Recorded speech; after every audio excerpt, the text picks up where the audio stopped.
Assalamualaikum warahmatullahi wabarakatuh. Masih di cerita yang sama, Buka Aura Pembawa Petaka. Pada episode sebelumnya, Ari sudah bekerja maksimal untuk mengeluarkan setan nenek tersebut dari jalur masuk di tubuh Anandi.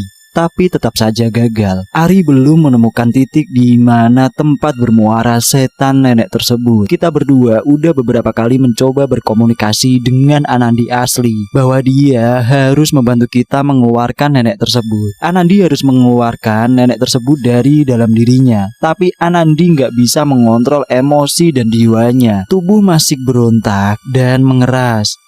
Kekuatan Anandi sendiri nggak dimaksimalkan untuk melawan Ari.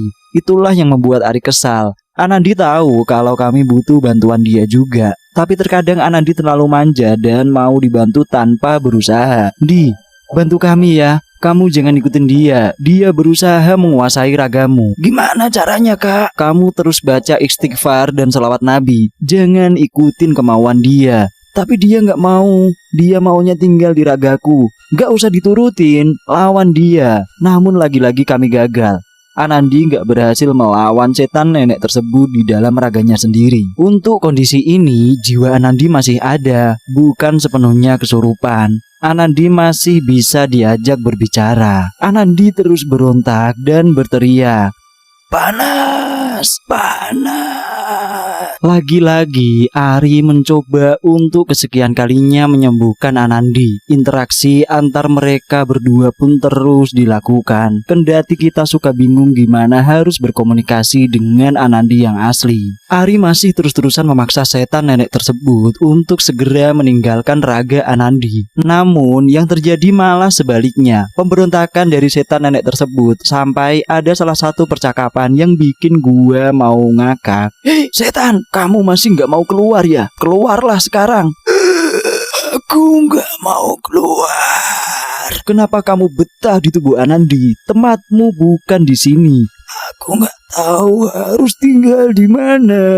"Ya pindah kayak ke pohon atau ke tubuh binatang. Kan banyak. Ke kucing kayak." Gua langsung mau ngakak beneran dengan percakapan mereka berdua. Ya iyalah, si Ari ini lagi serius gini pakai bilang pindah ke kucing segala. Si neneknya juga salah curhat tuh. Curhatnya ke Ari, sama aja mau mancing dibully dia. Ari juga langsung ketawa habis percakapan itu. Dengan tubuh yang lemas, masih saja nyeleneh dia kumat. "Iya, si nenek nih pindah ke badan binatang aja. Kenapa sih? Kan bisa bebas mau ngapain-ngapain.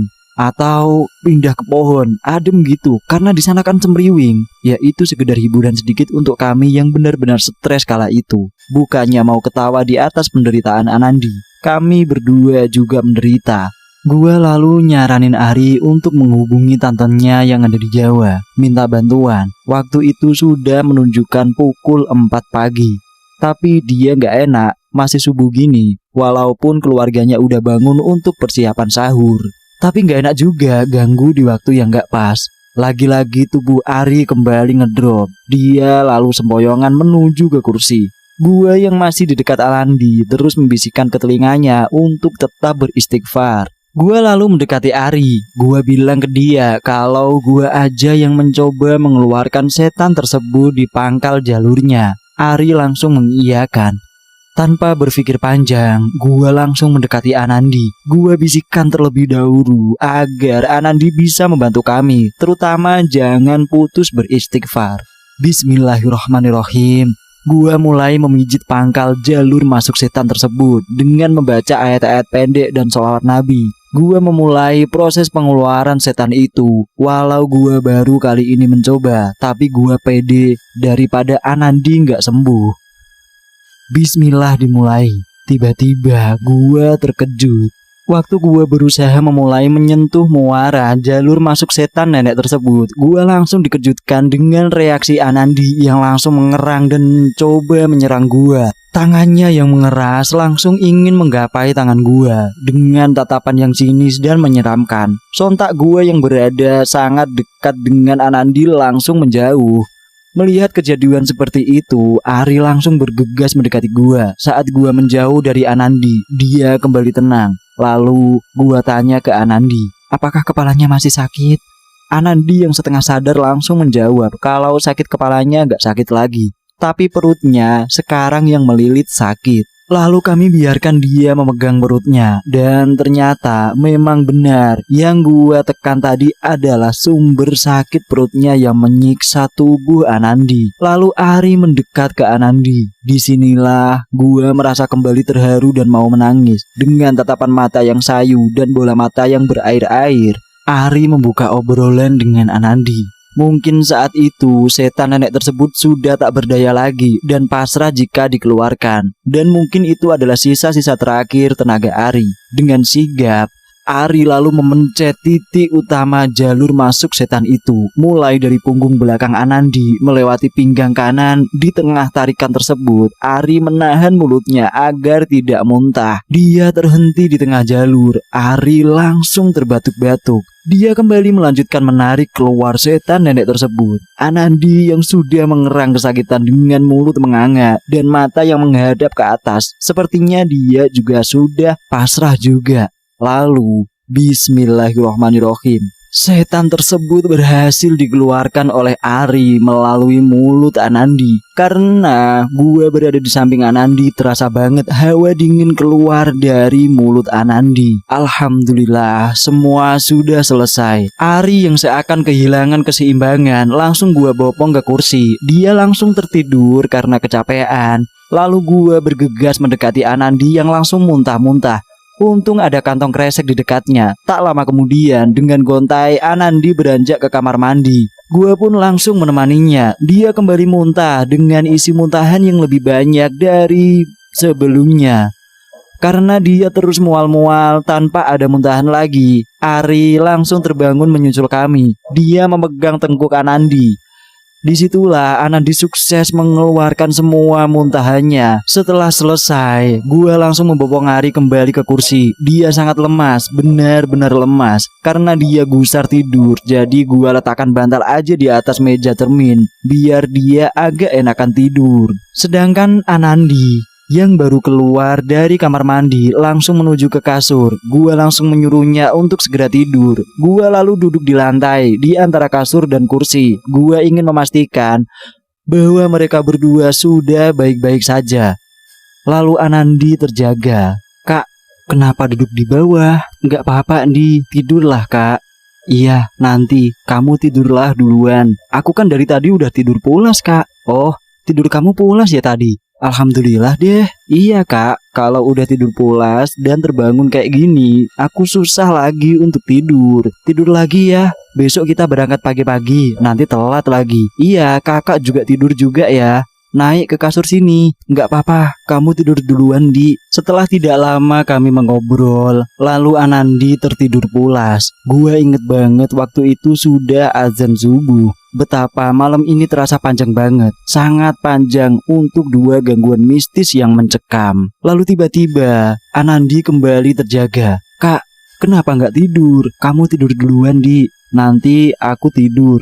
"Oh, Kak Ari kenapa di sini juga?" "Oh, tadi kami mengobrol panjang, jadi dia tertidur di sini." "Kayaknya dia capek banget ya kak." "Iya, dia sangat capek." "Emangnya tadi ada apa sih kak?" "Gak ada apa-apa kok Di. Udah ya, tidur sana lagi. Aku mau tidur juga nih." Lalu tidak lama kemudian Anandi kembali tertidur. Melihat dia sudah pulas dan Ari sudah tertidur, gua merasa aman. Tapi gua mau nangis, beneran mau nangis. Betapa kasihan mereka berdua harus berjibaku melawan makhluk astral tersebut sebegitu hebat. Sedangkan gua gak bisa banyak membantu. Gua berjanji nanti Anandi harus dibawa ke orang ahlinya. Ari hanya mampu mengeluarkan, itu pun dengan tenaga yang keluar habis-habisan. Kalau nanti Anandi kembali diganggu dan kerasukan, apakah hal seperti ini yang harus terjadi lagi? Gua gak mau. Gua sayang sama kedua teman-teman gua ini. Walaupun mereka sering banget nyebelin, pintu masuk setan di raga Anandi harus ditutup agar dia gak lagi kesakitan seperti ini.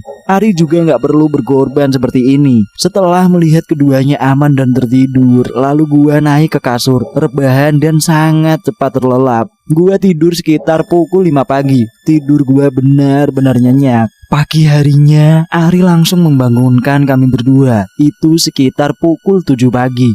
Mata gua masih satu watt nih. Ingin rasanya tidur lagi. Badan nih kayak ditumpukin bertubi-tubi. "Kak, ayo bangun. Udah pagi nih." Iya. Dengan mata yang kembali terpejam, gue mengiyakan ucapan Anandi. Udah packing barang, Kak? Udah. Ayo mandi, Kak.